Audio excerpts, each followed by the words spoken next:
The first thing that disappeared wasn't the storm. It was the sound.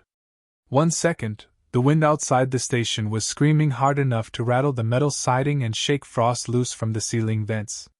The next second, nothing. No wind. No generators. No ventilation fans. No radio static. No heating ducts. Just silence. The kind of silence that doesn't feel empty. The kind that feels occupied. Every monitor inside the control room was still powered. Every radar display was still running. Every sensor feed remained active. But the entire weather map of northern Alaska had vanished from the screens. Except for one thing. A perfectly circular storm system sitting directly over our station. No movement. No pressure readings. No wind speed. No temperature values. The radar simply refused to draw data inside the circle. Then my headset crackled.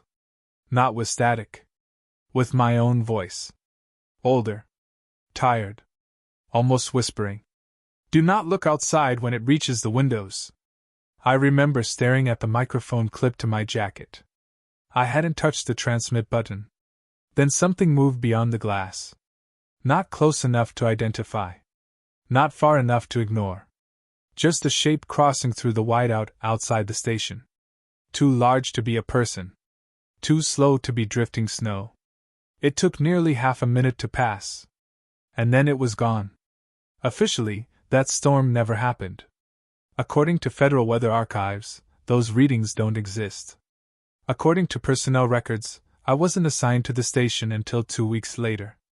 But I know what I saw.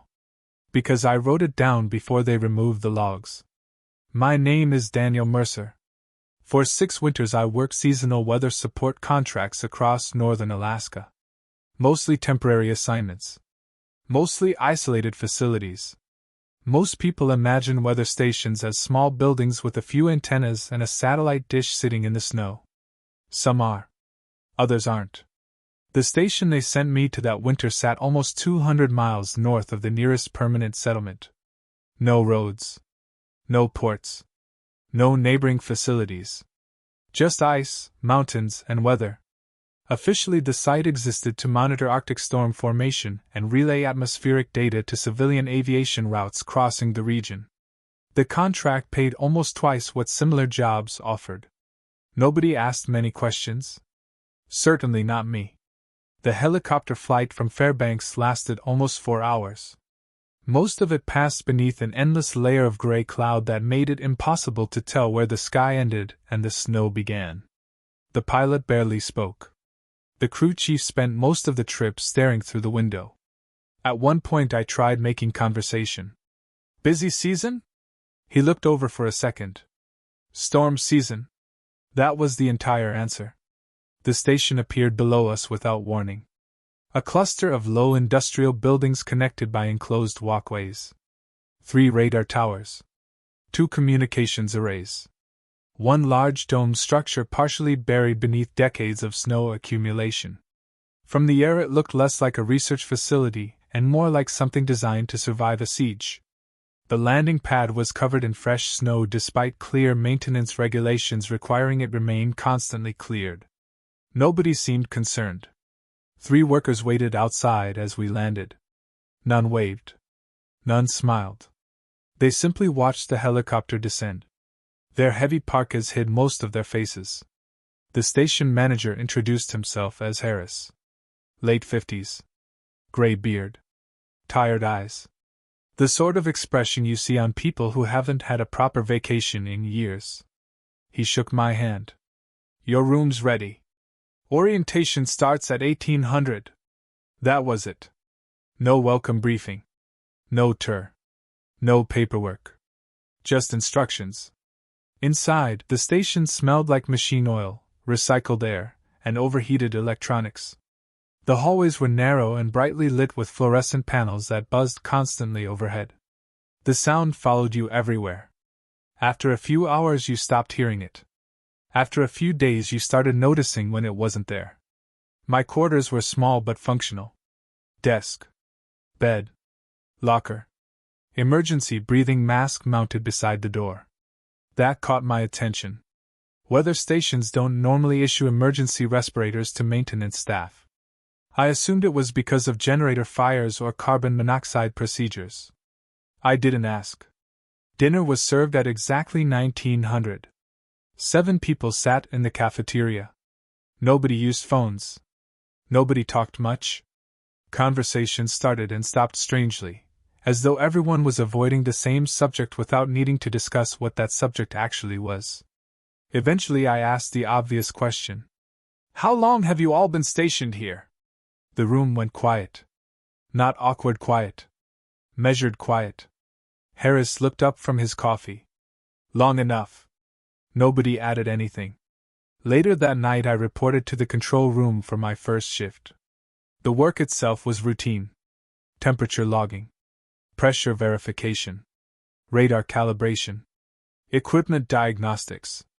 Every hour the station transmitted updated atmospheric data south to regional forecasting centers.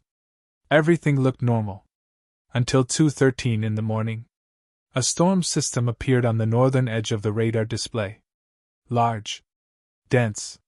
Moving fast. I started entering preliminary tracking information into the reporting software. Before I finished, Harris stepped beside my workstation. Don't log that one. I looked at him. The radar tagged it automatically. I know. Equipment error? He watched the screen for several seconds. Then he reached over and deleted the entry himself. No official report. I frowned. Why not? For the first time since arriving, Harris looked genuinely uncomfortable. He stared at the storm marker slowly moving toward the station. Then he answered without looking at me. Because some storms aren't weather. Outside, somewhere beyond the darkness, beyond the floodlights, the wind began to rise. And every person in the control room stopped what they were doing and looked north. Nobody said anything for several seconds. The storm marker continued moving across the radar screen in complete silence. Not because the room had gone quiet. Because everyone in the room had already been quiet. Harris eventually returned to his workstation and sat down without another word. No explanation. No correction.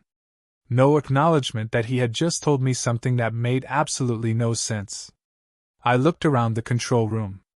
Nobody appeared surprised. Nobody laughed. Nobody exchanged looks. It was as if he had simply reminded me not to leave tools lying around after maintenance. Normal. Routine. Expected. The storm continued south until it reached the edge of the display. Then it vanished. Not weakened. Not dispersed. It simply disappeared between one radar sweep and the next. The automated tracking software closed the object file on its own. No active system detected. By the time my shift ended at 6 in the morning, nobody had mentioned it again. Neither did I. Outside, the station sat beneath a pale blue Arctic sunrise that looked more like twilight than morning. The mountains surrounding the valley were barely visible through drifting snow. The wind had calmed overnight. Nothing outside suggested that an entire weather system had approached the station and vanished without explanation. I told myself there had to be a technical reason. Radar reflections. Atmospheric interference. Software errors. Weather stations see strange things all the time. That was what I believed then. My daily schedule settled quickly into routine. Wake up. Breakfast at 7. Equipment inspections. Exterior sensor maintenance. Atmospheric readings every hour. Radar calibration every 4 hours. Generator checks. Ice accumulation reports. The station operated almost entirely on repetition. Procedure became structure. Structure became survival. In places like that, routine keeps people together. Isolation has a way of pulling everything else apart.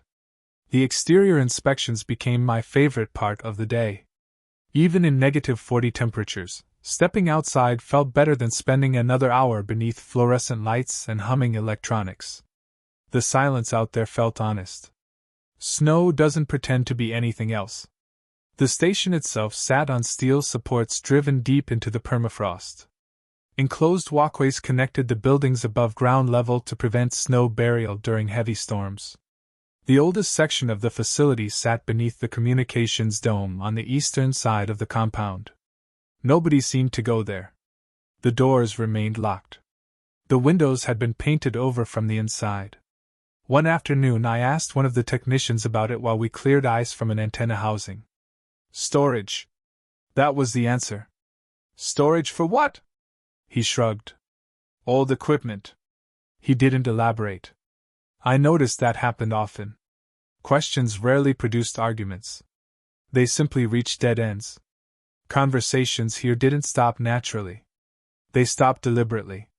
3 days after arriving, I began handling official reporting transmissions alone. Every hour the station compiled atmospheric data and forwarded it south through satellite uplink. Pressure systems. Temperature gradients. Wind movement. Visibility. Standard meteorological information. Most reports took less than 5 minutes to verify. On the 4th night shift, I noticed a gap. 2 o'clock hours. 3 o'clock hours. 5 o'clock hours. The 4 o'clock report was missing. Not delayed. Not corrupted. Gone. The database jumped directly from 3 o'clock to 5. I checked backups. Nothing. I checked local archives. Nothing. The timestamp sequence itself had been rewritten as though 4 o'clock had never existed. I mentioned it to Harris during breakfast. He stirred his coffee for several seconds. Archive issue. Only one report disappeared. It happens. Doesn't seem normal. It isn't. He stood up and carried his tray toward the kitchen. Conversation over. That night I checked older records. The missing reports weren't random. They followed patterns. Entire blocks of data vanished every few weeks. Sometimes 1 hour. Sometimes 3. Occasionally entire nights disappeared from the archive. The dates meant nothing to me. At least not yet. Then I noticed something stranger. Certain storms appeared briefly in preliminary radar logs but never reached final reports. The systems had names generated automatically by the tracking software. Storm Echo 14. Storm Delta 9. Storm Kestrel 3. Each appeared for several hours. Each disappeared from official archives afterward. Their reports ended midway through transmission logs. Entire weather systems removed from history. The first time I saw one happen in real time was during my 7th night at the station. 1:42 hours. A storm cell appeared northwest of the valley. Large enough to affect aviation routes. Large enough to trigger mandatory reporting requirements. The software automatically generated an identification number. I entered preliminary data into the report queue. Before I could submit it, the screen froze. Not crashed. Frozen. The cursor still moved. The clock still ticked. Only the storm data refused to respond. A few seconds later Harris appeared behind me. I hadn't heard him enter. He looked at the screen. Then he pressed a sequence of keys I had never seen before. The storm disappeared. The report window closed. Everything returned to normal. System glitch? I asked. He looked at me for a long moment. No. Then what was that? He hesitated. Not every storm goes south. I frowned. What does that mean? It means some reports stay here. He walked away before I could ask anything else. Later that night I searched the internal archive for restricted records. Access denied? Administrative clearance required. For a moment I considered leaving it alone. Most people would have. Remote stations develop strange habits. Every workplace has unofficial rules. Every long-term crew develops its own culture. That explanation worked. Right up until I heard 2 technicians talking outside the generator room. I only caught part of the conversation. North approach this time. Too early in the season. Doesn't matter. Has anyone told the new guy?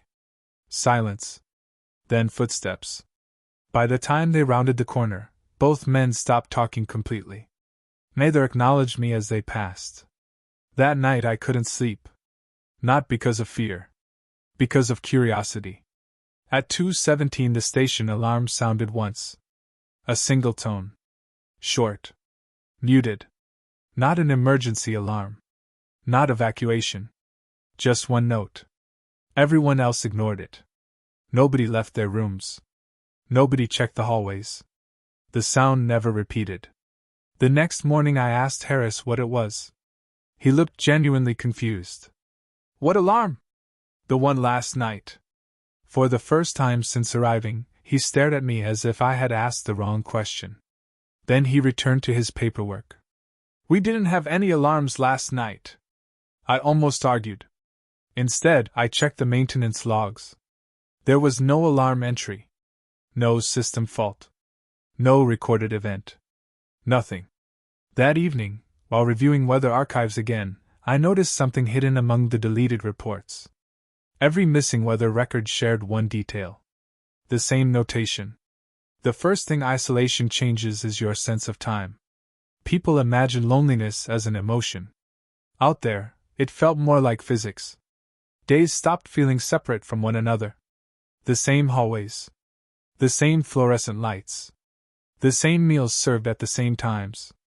Outside the station windows, the landscape rarely changed enough to remind you that time was moving at all. Only the weather moved. At least that was supposed to be true.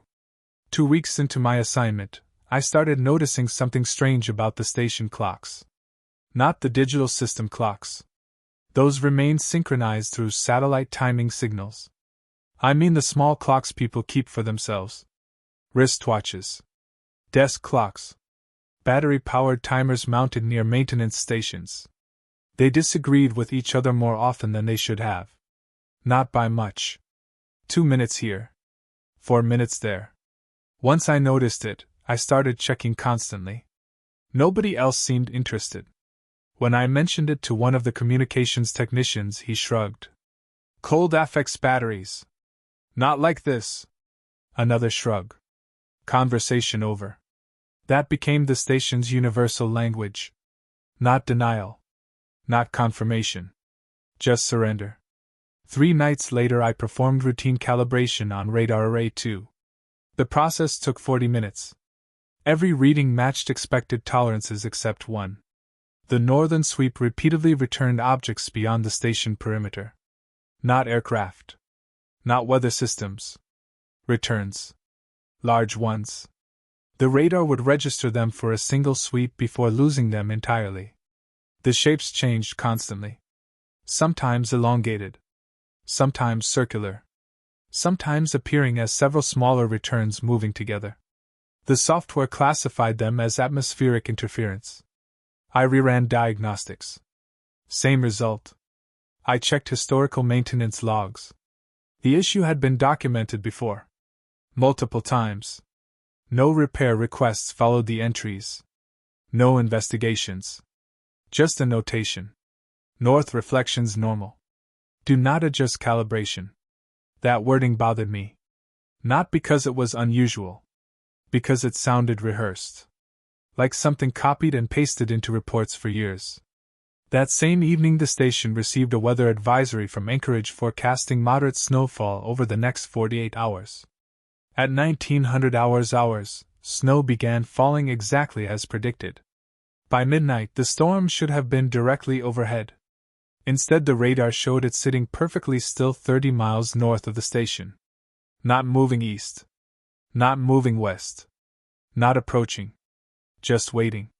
For 6 straight hours the storm remained in exactly the same position. Weather doesn't do that. Not in the Arctic. Not anywhere. At 3:11 hours, every exterior microphone mounted around the station activated simultaneously. Normally they only triggered during severe weather events. The audio feed flooded the control room speakers. Wind. Static. Ice particles striking metal. Then something else. A rhythmic sound. Not mechanical. Not animal. Too regular to be random. 3 impacts. Pause. 3 more. Pause. Again. Again. Again. The technician monitoring the feed muted the speakers immediately. No discussion. No report. No reaction. I looked around the room. Nobody even glanced up from their work. Did you hear that? The technician nodded. What was it? He stared at his monitor. Ice expansion. Outside? Outside. The answer wasn't intended to convince me. It was intended to end the conversation. By morning the storm had vanished. No record existed that it had ever stopped north of the station. Officially it had passed hundreds of miles west overnight. The archived satellite images agreed. The reports agreed. Even the timestamps agreed. Only the local radar logs told a different story. And those logs disappeared before lunch. The missing time started a few days later. At first it felt ordinary. You walk into a room and forget why you're there. You start a task and lose track of what step comes next. Everyone experiences that occasionally. But this was different. One afternoon I entered Generator Building B to inspect fuel pressure readings. The procedure took 15 minutes. I remember opening the access panel. I remember checking the gauges. The next thing I remember was standing outside the building in complete darkness. My flashlight was on. Snow covered my shoulders. The inspection sheet in my hand was completed in my handwriting. 3 hours had passed. I had no memory of leaving the building. No memory of finishing the inspection. No memory of those 3 hours existing at all. I checked security footage. The recording from that section of the station ended exactly when I entered the building. The next available footage showed me walking out hours later. Nothing in between. Equipment malfunction. That was the official explanation.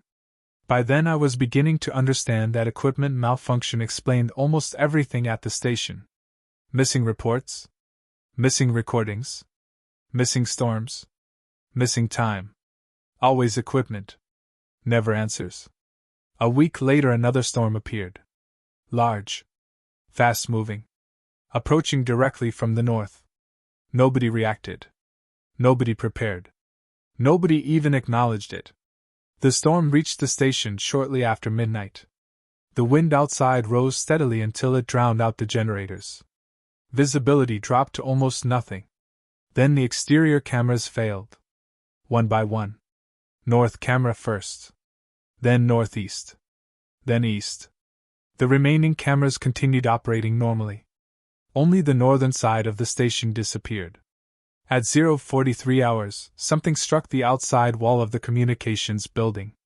Hard enough to shake dust loose from ceiling vents. Everyone in the control room looked up.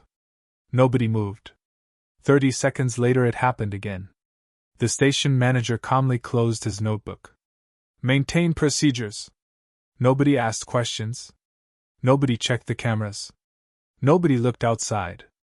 The impacts stopped. 10 minutes later they returned. 3 impacts. Pause. 3 impacts. The same pattern from the microphones. Someone in the room quietly switched off the exterior audio feed. No one spoke for nearly 20 minutes.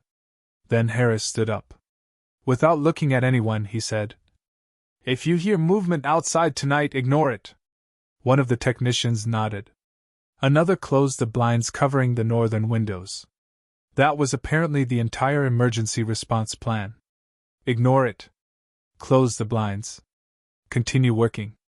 At 2:06 hours, while entering pressure readings into the archive system, I noticed something moving beyond the glass of the southern corridor. Not outside the station perimeter. Inside it. A figure crossing between buildings during whiteout conditions. Heavy winter gear. Headlamp. Station-issued parka. For a moment I assumed it was maintenance personnel. Then I checked the duty roster. Every employee assigned to exterior work that night was accounted for inside the control room. I looked back toward the window. The figure had stopped moving. It stood motionless in the snow facing the building. Far enough away that I couldn't make out details. Close enough that I could see the reflective striping on its jacket. A station jacket. Our station jacket. Then the corridor lights flickered once. When they stabilized, the figure was gone. I told myself drifting snow had distorted the view. Fatigue. Reflection. Lack of sleep. The explanations sounded reasonable. Right up until 3:17 hours. Because at exactly 3:17, during the height of the storm, I heard footsteps outside my room. Slow. Measured. Crunching through snow. Impossible footsteps. My room was on the second floor. There was no balcony outside my window. No maintenance platform. No walkway. Nothing except open air and 20 feet of frozen ground below. The footsteps stopped directly outside the glass. Then came 3 knocks. Pause. 3 more knocks. And from somewhere beyond the storm, just barely audible beneath the wind, something outside spoke my name. I didn't open the curtain. For several seconds I sat on the edge of the bed listening to the wind hammer against the station walls while my own breathing sounded impossibly loud inside the room. 3 knocks. Pause. 3 more. Not random. Not branches scraping against metal. Not ice shifting in the wind. Measured. Deliberate. The footsteps never moved away. They simply stopped outside the window and stayed there. I checked the clock. 3:18.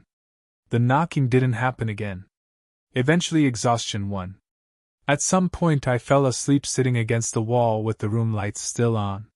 When I woke, sunlight was reflecting off the snow outside my window. The storm had passed. The footprints hadn't. They started beneath my window. Not approaching it. Not leaving it. Starting there. A single set of boot prints leading away across untouched snow toward the northern fence line. I stood staring at them through the glass for nearly a minute. There was no ladder. No maintenance platform. Nothing beneath my room except 20 feet of frozen ground. Someone should have walked toward the building. Instead, according to the snow, they had walked away from it. By breakfast the prints were gone beneath fresh snowfall. Nobody mentioned the storm from the night before. Nobody mentioned the impacts on the communications building. Nobody mentioned the exterior camera failures. The station operated as though none of it had happened. Eventually I asked Harris directly. The cameras went down last night. They do that. Something hit the building. Probably ice. There were footsteps outside my room. He looked up from his coffee. For a moment I thought he might actually answer. Instead he asked a question of his own. What time? 3:17. The cafeteria fell silent. Not dramatically. Not suddenly. Conversation simply stopped. Harris looked down at the table for several seconds. Then he stood. If it happens again, don't answer the door. He carried his tray away. Nobody said another word. That afternoon I began searching records more carefully. The station archives stretched back almost 40 years. Maintenance reports. Storm observations. Equipment failures. Supply manifests. Thousands of pages. Most of it ordinary. Until I searched for the phrase Harris had used. Some storms aren't weather. No results. Then I searched for the notation attached to the missing reports. Observation withheld. This time results appeared. Hundreds of them. Many were inaccessible. Others had been partially deleted. But some remained. Observation withheld, February 1989. Observation withheld, January 1997. Observation withheld, December 2004. Observation withheld, March 2018. Each report ended the same way. Transmission suspended pending local containment protocol. Containment. Not evacuation. Not shelter procedure. Containment. Weather stations don't contain storms. I printed the reports before someone could remove access. That evening I noticed something else. Several file references pointed towards storage records originating from the Eastern Dome. The abandoned section of the station. The section nobody used. The section with painted windows. Officially it contained obsolete equipment. Officially. At 2100 hours I borrowed a maintenance keycard and walked there alone. The hallway leading to the eastern wing felt different from the rest of the station. Older. Colder. The fluorescent lights buzzed louder overhead. Several fixtures flickered continuously despite recent maintenance dates written on inspection tags. The main door accepted my card immediately. The lock clicked open. That surprised me. If the area was restricted, access should have been denied. The room beyond looked less like storage and more like an archive. Metal shelves stretched into darkness beneath low industrial lighting. Boxes. Binders. Paper records. Decades of them. Most were labeled with dates. Others carried only numbers. And every shelf carried the same warning stencil. Authorized observation material. One cabinet stood apart from the others. Unlike everything else in the room, it had no dust on it. Someone used it regularly. Inside I found weather reports that had never appeared in the digital archives. Storm trajectories. Pressure readings. Handwritten observations. Most of them followed ordinary meteorological language until suddenly they didn't. Storm maintaining position against prevailing winds. Acoustic activity reported north perimeter. Visual confirmation not recommended after window phase. Personnel experiencing temporal inconsistencies. Maintain interior lighting at all times. Do not respond to exterior voices. I read that line 3 times. Exterior voices. Not radio transmissions. Not communications. Voices. A sound behind me nearly stopped my heart. Footsteps. Slow. Measured. Someone entering the archive room. I turned. The room was empty. The footsteps continued anyway. Somewhere deeper among the shelves. Crunch. Pause. Crunch. As though someone wearing heavy winter boots was walking slowly through snow instead of concrete flooring. The sound moved between aisles I couldn't see into. Then stopped. I left immediately. Back in the main corridor, I nearly collided with Harris. He looked at the folder under my arm. Either of us spoke for several seconds. Finally, he sighed. I wondered how long it'd take. You knew these were here? Yes. Why hide them? He rubbed his eyes. Because eventually everyone finds them. Finds what? The records. No. He looked toward the northern windows. The pattern. Before I could ask what he meant, he handed me a small brass key. Old. Worn smooth with age. No matter what happens, he said quietly, keep this with you. What does it open? You'll know when you need it. That answer irritated me more than anything else had. People keep talking like I already understand something. You will. I'm serious. So am I. He looked exhausted. Not frightened. Not secretive. Exhausted. Like someone explaining gravity to a person who hadn't seen it yet. As he walked away, I noticed something sticking out from the folder I had taken from the archive room. A folded piece of paper. Not a report. A handwritten note. The paper was old enough that the edges had yellowed. Only one sentence was written on it. In black ink. In handwriting that looked disturbingly familiar. If you're reading this, they finally assigned you to winter observation. And at the bottom of the page, written in my own handwriting, was my name. I stared at the note for a long time. Long enough that the fluorescent lights overhead began to buzz louder than usual. Long enough that I started convincing myself there had to be an explanation. Similar handwriting. Stress. Fatigue. Coincidence. I folded the paper and slipped it into my jacket pocket. By morning, I wasn't sure whether I wanted an explanation anymore. The storm arrived just after noon. At first it looked ordinary. A pressure system moving south through the northern mountains. Heavy snow. Strong winds. Rapid temperature drop. The kind of weather the station was built to monitor. Except the numbers didn't make sense. Atmospheric pressure was falling.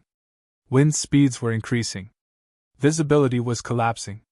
But the temperature wasn't changing. It remained exactly the same. Minus 32 degrees Celsius.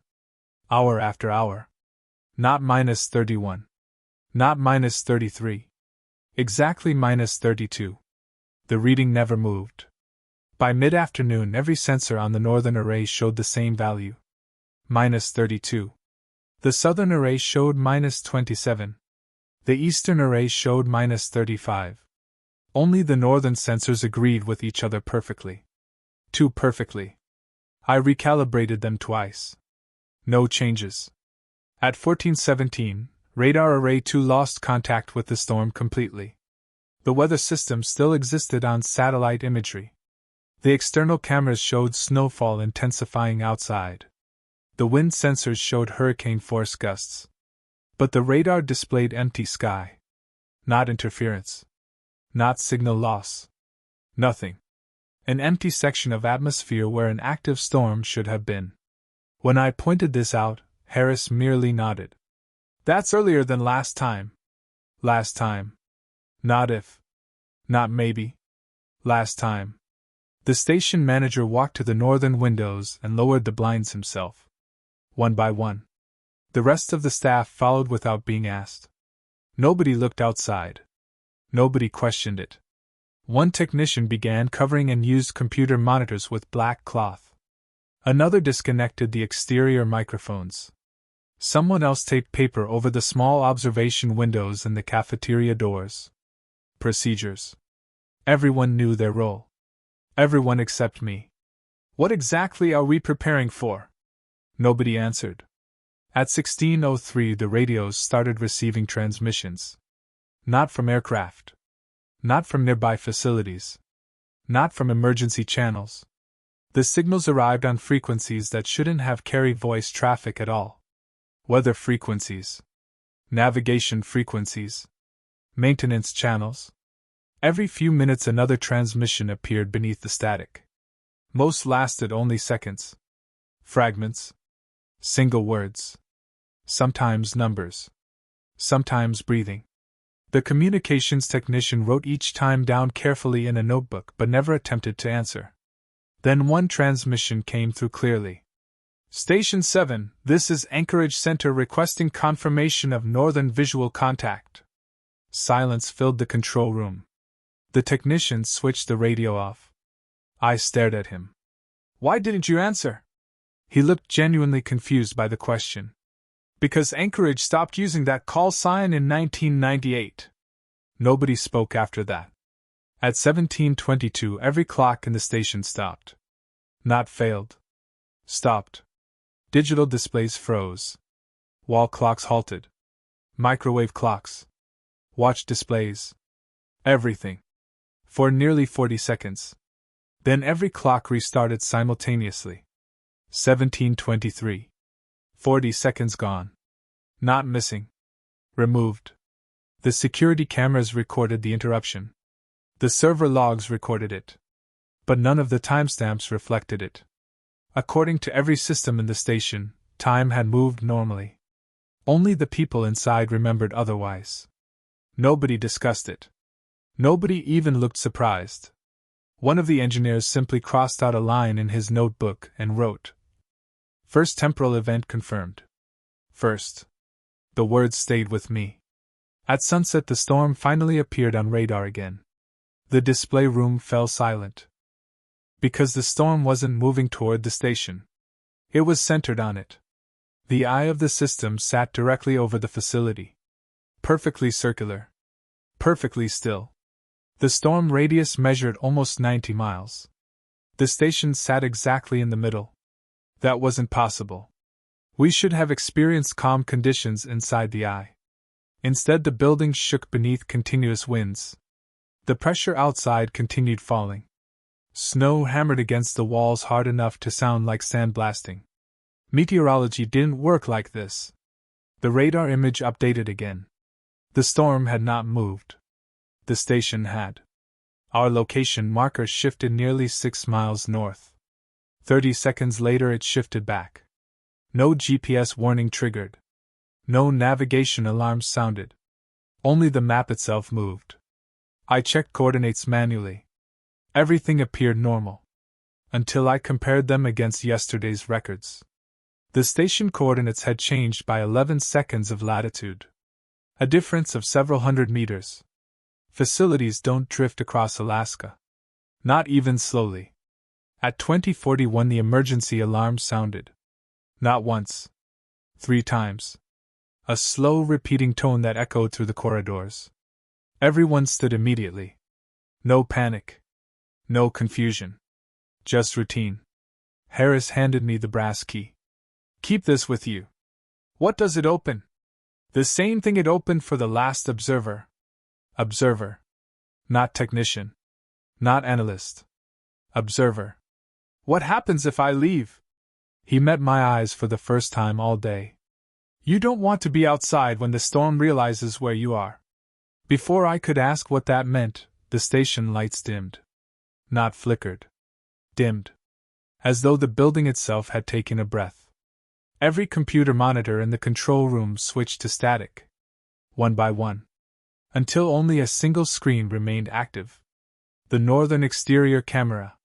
The image showed snow. Darkness. Floodlights. Nothing else. Then movement entered the edge of the frame. A figure. Station parka. Headlamp. Reflective safety striping. Standing motionless beyond the fence.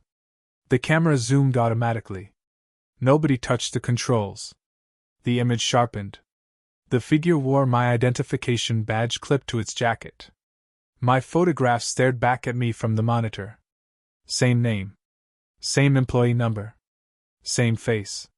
The timestamp beneath the image read: December 14th, 2018. 8 years before I had arrived at the station.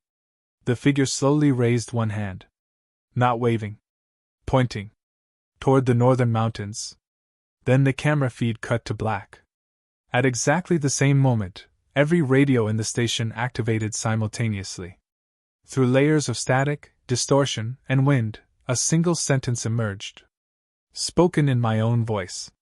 Calm. Tired. Older. Whatever happens next, don't let them open the northern door. And somewhere deep below the station, far beneath the generators, something heavy struck metal from the other side. The impact came again. Not loud. Not explosive. Heavy. Measured. Like something enormous testing the strength of the metal beneath the station floor. The vibration rolled upward through the structure and into my boots. Every person in the control room felt it. Nobody reacted. Not surprise. Not fear. Recognition. The kind of recognition people have when hearing a train pass near their house after living beside the tracks for years. Harris checked his watch. Or at least he tried to. The display had frozen again. He looked toward the operations board mounted beside the main entrance.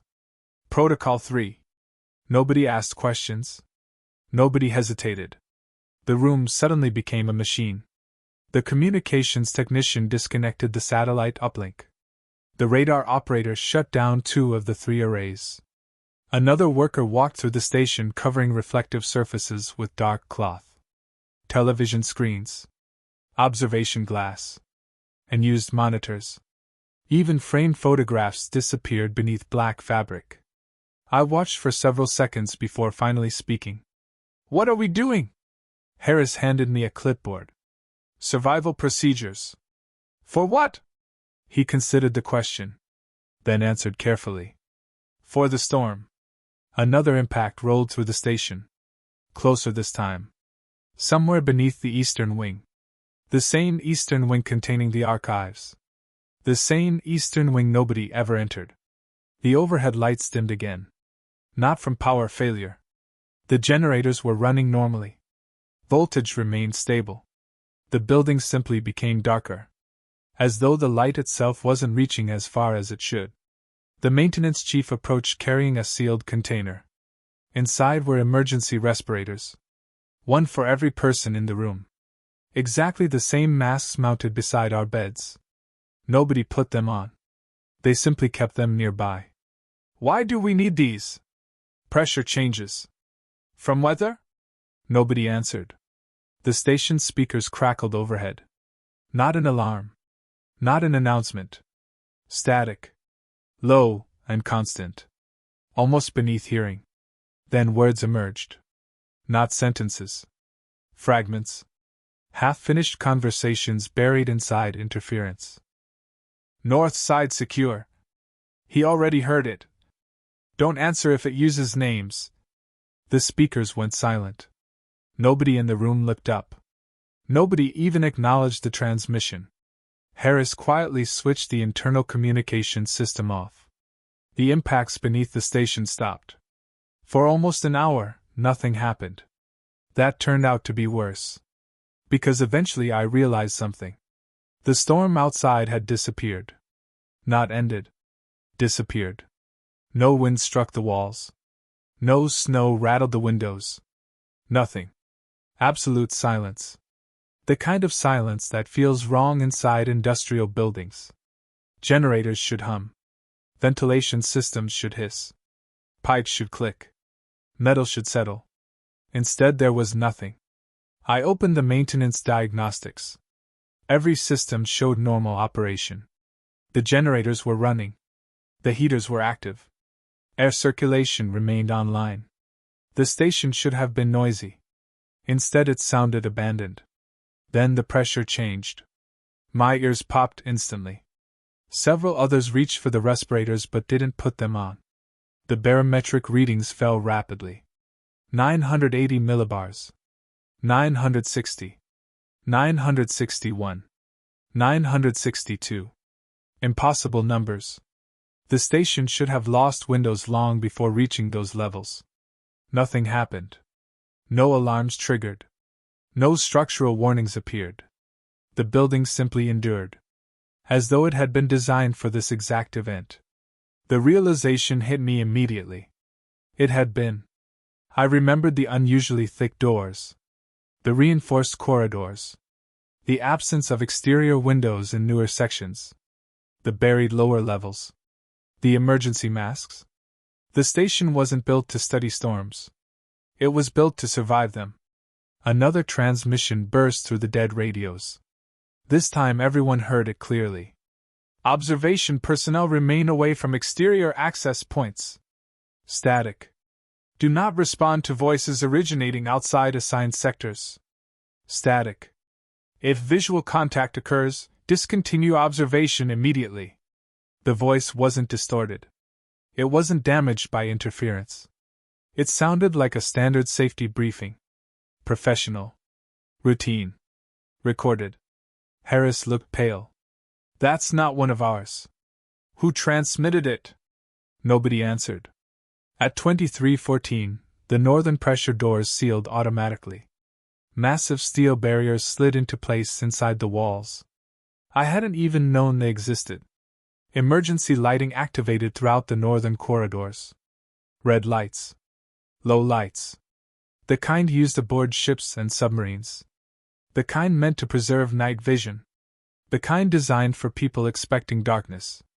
One of the technicians quietly locked the control room door. That bothered me more than anything else. Not because he locked it.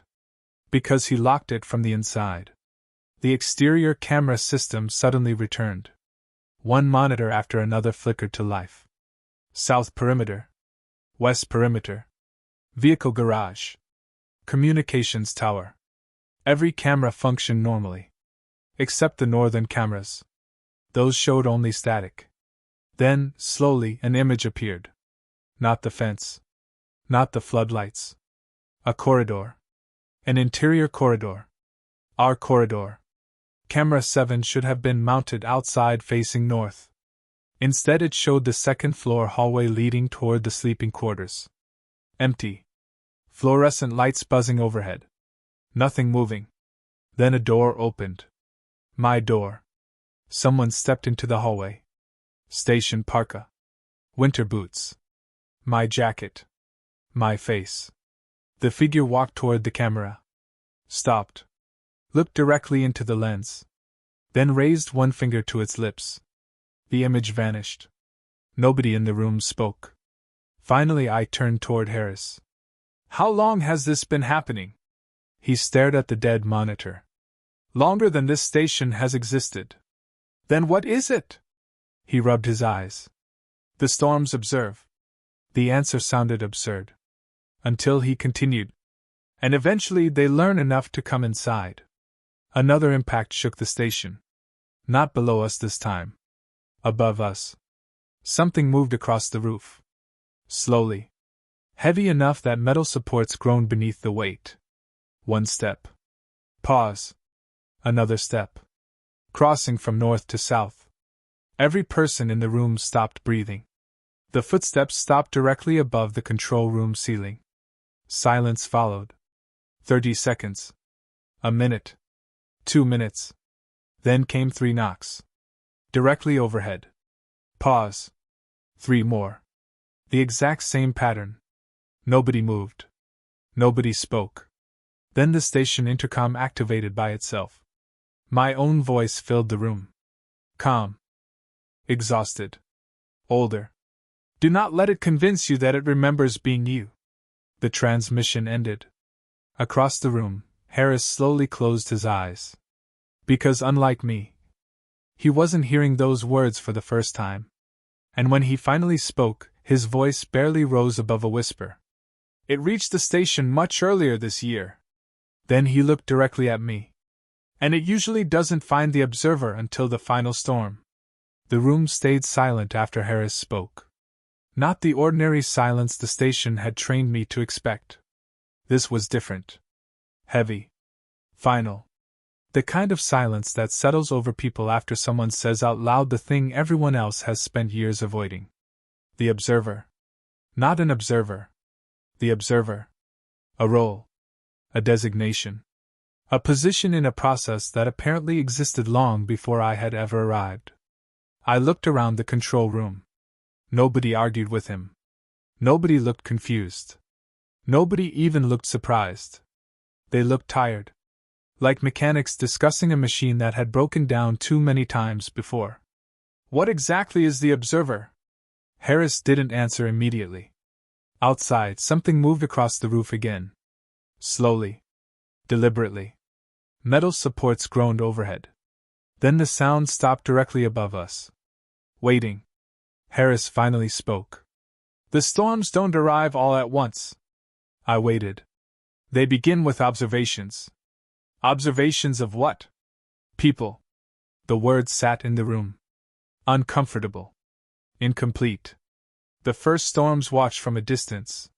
He looked toward the northern wall. The second storms learned routines. Another pause. The final storms stopped watching. My stomach tightened.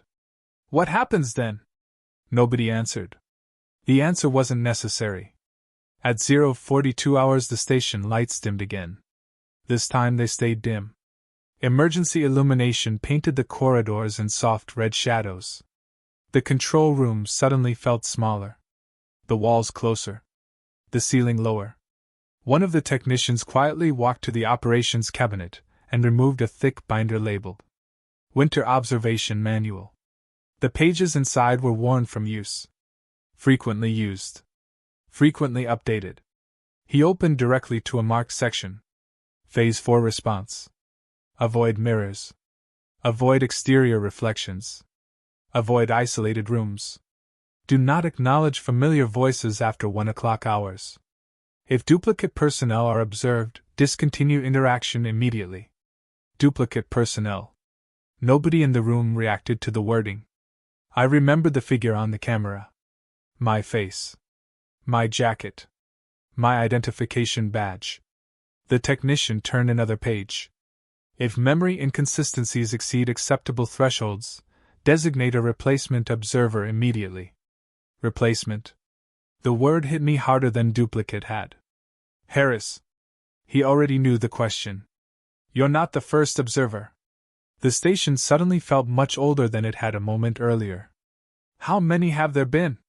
He looked down at the floor. We stopped counting. Another impact echoed somewhere below the eastern wing. Closer than before. Then came a sound I hadn't heard since arriving at the station. An elevator bell. Soft. Metallic. Impossible. The station didn't have elevators. I knew because I had checked the blueprints during maintenance orientation. 1 floor underground. 2 above. No elevator shafts anywhere in the plans. The bell sounded again. Somewhere beneath us. Someone in the room quietly closed their eyes. Nobody moved. Nobody investigated. I finally stood. What was that? Harris spoke without looking at me. Level 4. What level 4? His expression changed. Not fear. Recognition. The level that isn't on the plans. The silence that followed felt colder than the weather outside. Eventually he stood and walked toward the eastern hallway. Come with me. The others remained where they were. Nobody tried to stop us. The corridor leading toward the archive wing looked different under emergency lighting. Longer somehow. Shadows stretched in strange directions. The buzzing fluorescent lights seemed farther apart than I remembered. Halfway down the hallway, Harris stopped beside a blank section of wall. Then he pointed.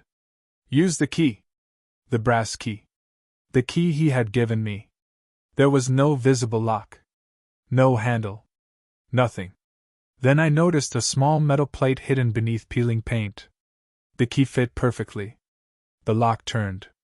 Somewhere inside the wall, machinery older than the station itself groaned to life. A section of concrete slid aside.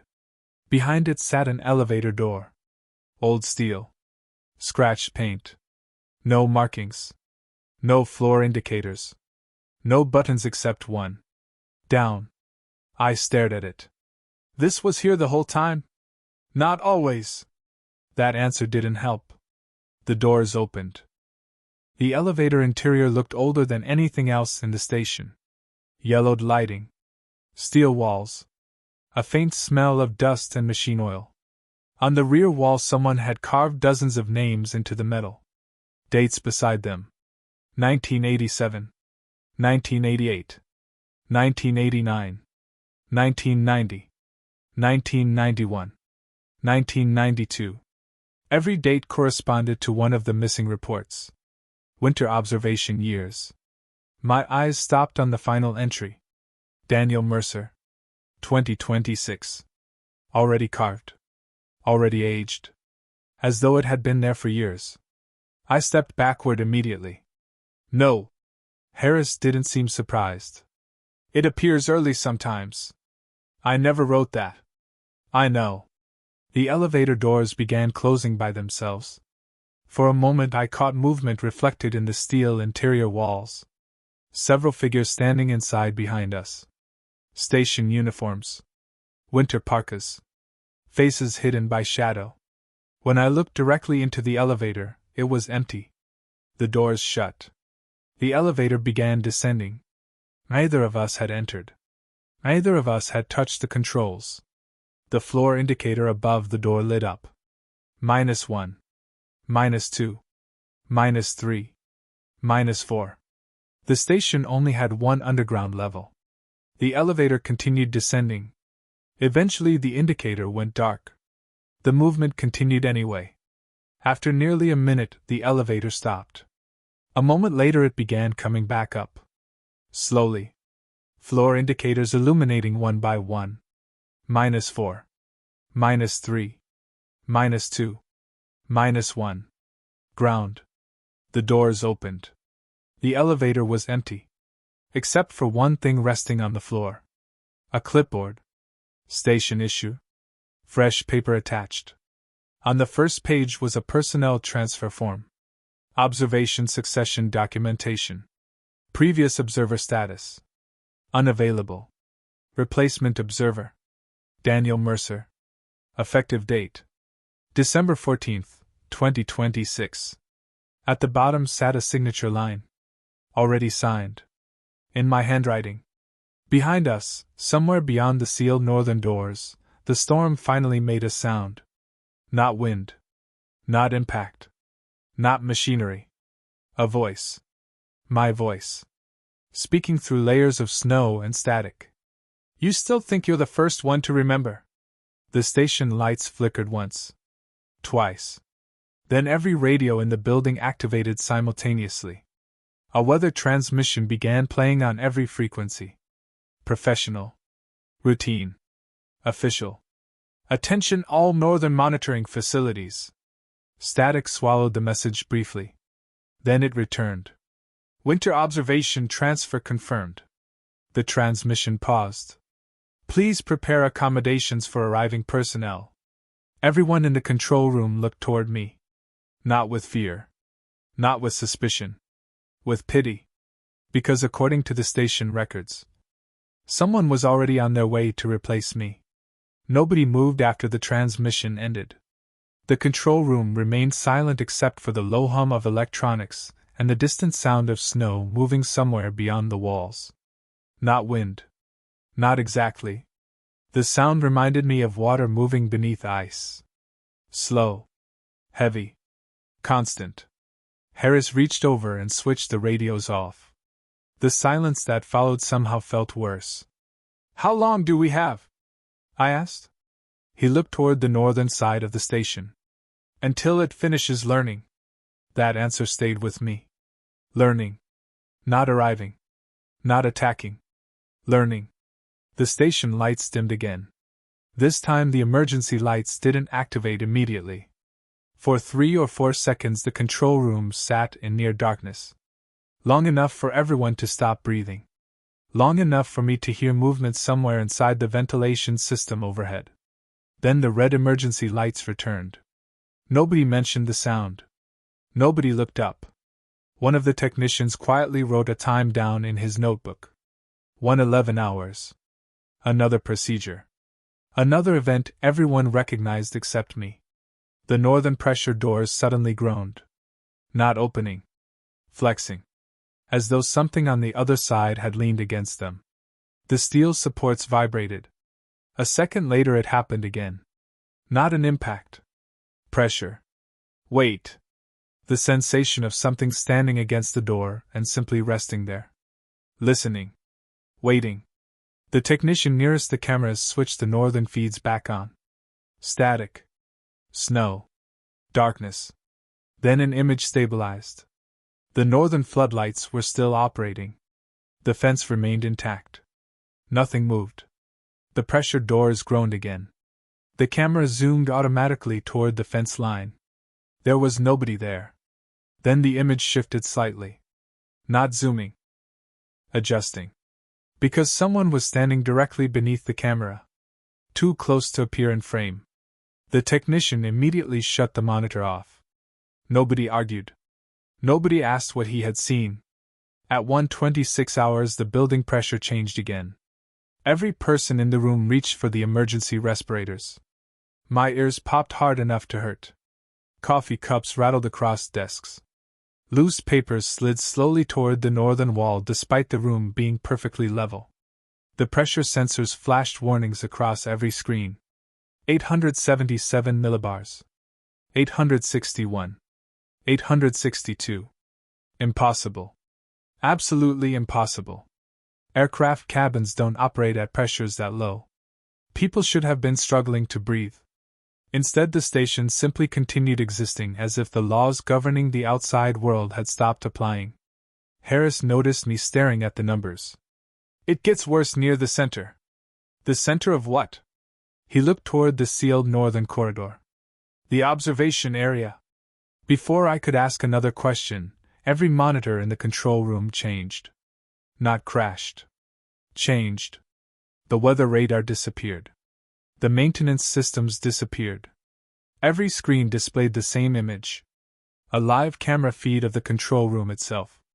Our control room. Our desks. Our equipment. The camera angle came from the ceiling corner above us. Except there wasn't a camera in that corner. There never had been. The timestamp read December 14th, 2018.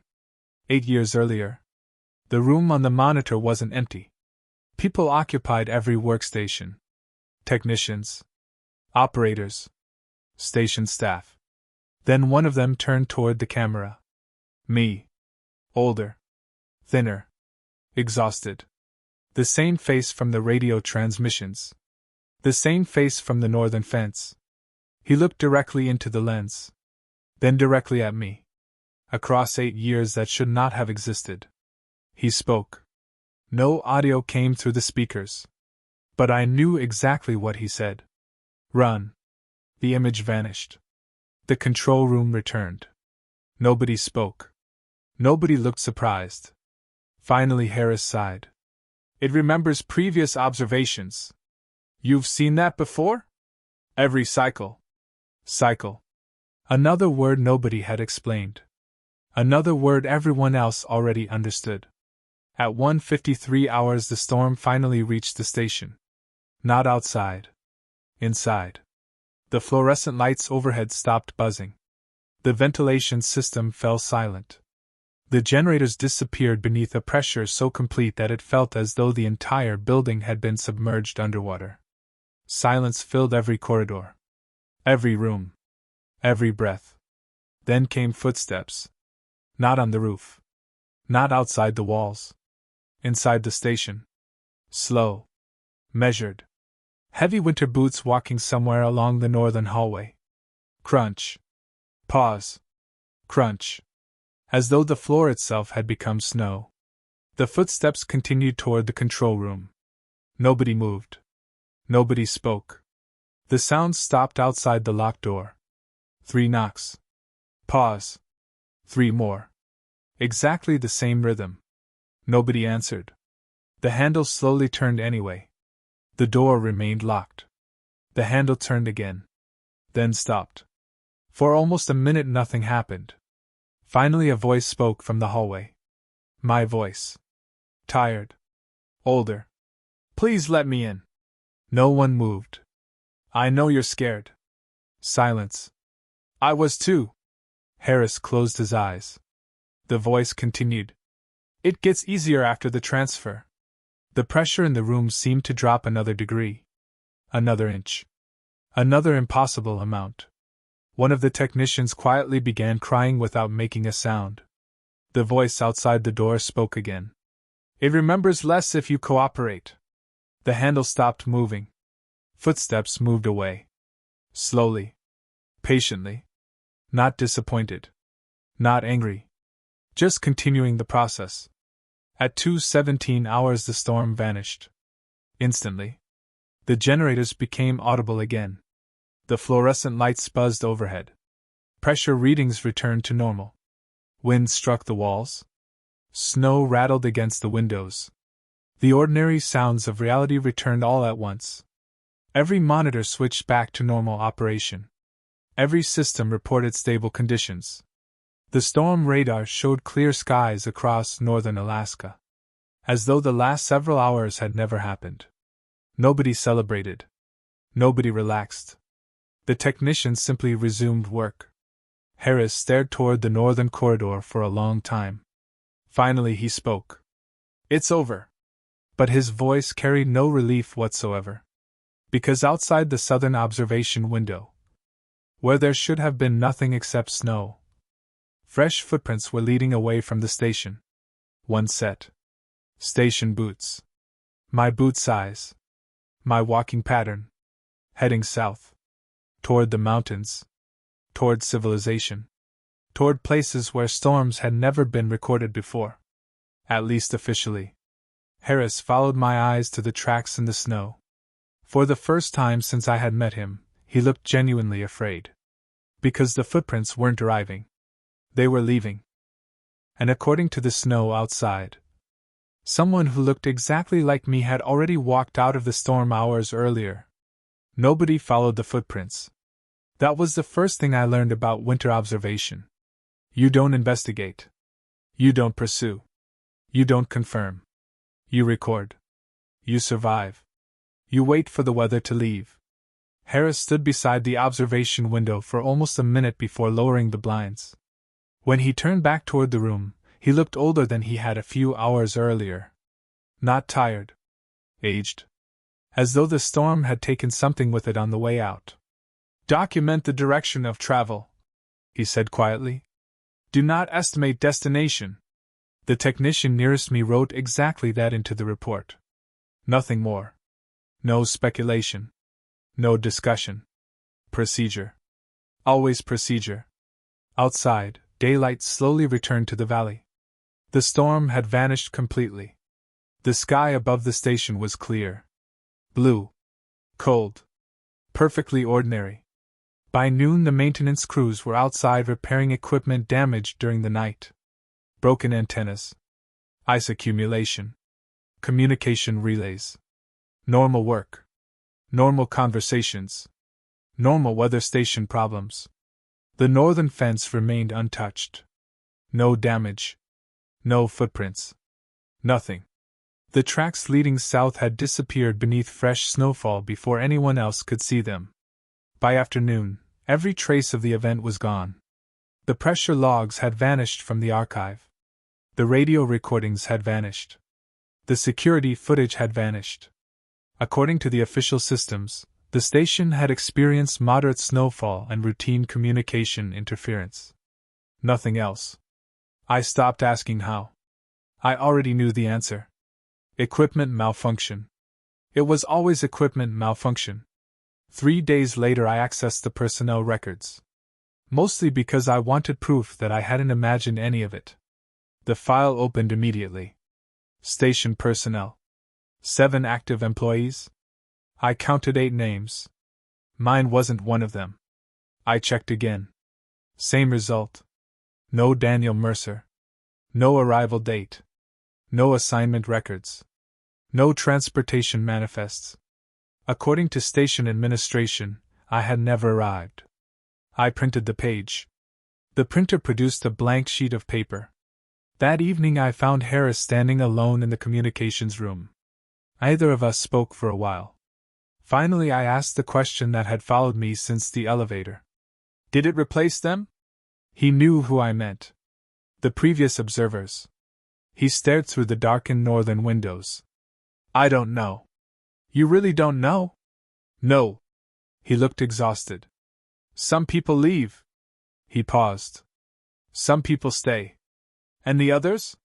He took a long time answering. The station stops talking about them. That was the closest thing to honesty anyone had given me since arriving. A supply helicopter arrived 6 days later. Routine delivery. Food. Fuel filters. Medical supplies. Mail. The pilot handed me the manifest clipboard to sign. My hand froze halfway to the paper. Another signature already sat on the line above mine. Daniel Mercer. Signed 2 weeks earlier. 2 weeks before I arrived at the station. The handwriting matched mine perfectly. The pilot noticed me staring. You okay? I looked up. When did I sign this? He frowned. You signed it during the last delivery. This is my first delivery. He gave me a strange look. No, it isn't. Then he laughed. Not mockingly. The uncomfortable laugh people use when they think someone is making a joke that isn't funny. I didn't sign the form. When I checked later, my signature appeared on it anyway. Winter ended slowly. The sun returned. The storms moved south. Eventually my contract ended. The helicopter arrived on schedule. I packed my room. Cleared my desk. Returned my station equipment. The emergency respirator remained hanging beside the door. Untouched. Unused. I almost left it there. Instead I packed it. I still don't know why. As I boarded the helicopter, Harris handed me a sealed envelope. No matter what happens, he said, don't open this until you're home. I opened it 3 hours later. Inside was a single sheet of paper. 1 sentence. Typed. No signature. No heading. No explanation. The next observer arrives in December. For a long time I convinced myself that the letter meant someone else. Another contractor. Another meteorologist. Another unlucky replacement assigned to a station that shouldn't exist. Then December arrived. The dream started first. Fluorescent lights. Red emergency lighting. Footsteps in snow where snow shouldn't exist. 3 knocks. Pause. 3 more. Then the radio. Always the radio. Static. Breathing. My own voice speaking through interference. Sometimes I wake up before it says anything. Sometimes I don't. Last week I checked the Federal Weather Archives. The station isn't there. Not renamed. Not relocated. Gone. No coordinates. No construction records. No maintenance contracts. Nothing. The valley itself exists. The mountains exist. The airfield exists. The station does not. Officially, nobody has ever monitored weather there. Officially, winter observation never existed. Yesterday, a package arrived at my apartment. No return address. No shipping label. Inside was a station-issued identification badge. My badge. Not the one I brought home. Another one. The photograph looked older than I remembered. More tired. More worn. The expiration date printed beneath my name reads: December 14th, 2034. 8 years from now. Written across the back in black marker were 5 words. Prepare accommodations for arriving personnel. I don't know who sent it. I don't know who is coming. But sometimes, late at night, when the house is quiet enough and the city sounds fade into the distance, I hear something beneath the ordinary noise of the world. Not wind. Not traffic. Not rain. Radio static. Very faint. Very far away. And somewhere inside it, just beneath the interference, I hear weather reports being transmitted from a station that officially does not exist. The reports never mention temperatures. They never mention pressure systems. They never mention storms. Only names, one after another, read slowly over the radio, as though someone, somewhere, is taking attendance. And every winter, the list gets longer.